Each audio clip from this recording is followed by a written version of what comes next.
Let's make some ribeye tacos. Went ahead and used a Nico's knife. This was a frozen ribeye, probably about 2-inch thick. Chopped it up in small pieces. Get that griddle going. It all evaporate. Then I did go over it with some avocado oil at the end, twice.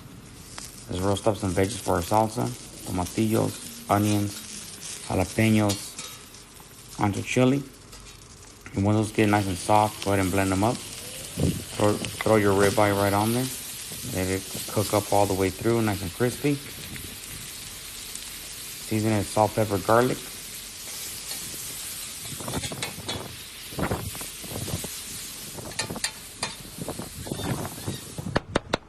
I'm gonna chop it up to smaller pieces. Lay down some cheese. And warm up your tortilla just a bit on both sides.